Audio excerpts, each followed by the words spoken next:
নমস্কার, আমি অতসী। আজকে একটি নতুন রেসিপি নিয়ে চলে এসেছি। আমার এক ফ্রেন্ড কমেন্ট করেছিল যেন আমি একটি ভেজ স্যুপের রেসিপি দিই, তাই আজকের রেসিপিটা ওকে ডেডিকেট করে সকলের জন্য নিয়ে চলে এসেছি।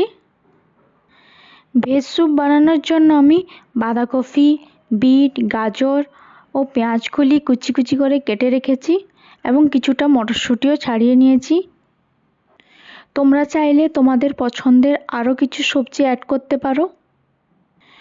কড়াইতে 1 চামচ ঘি দিয়ে ওখানে আদা কুচি ও লঙ্কা কুচি হালকা ভেজে সমস্ত সবজিগুলোকে দিয়ে দেব এবং সেগুলো ভালো করে একটু ভেজে নেব 2-4 মিনিট ধরে।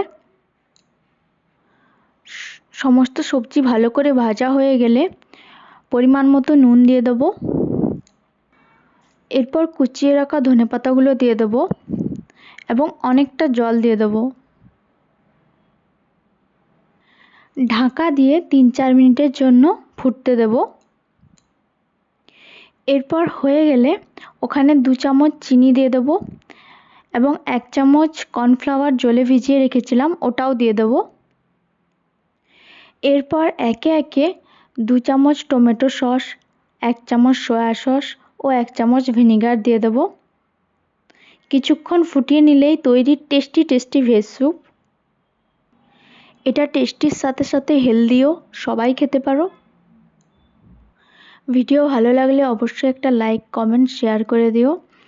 আর চ্যানেলে নতুন হয়ে থাকলে অবশ্যই চ্যানেলটিকে সাবস্ক্রাইব করে পাশে থেকো।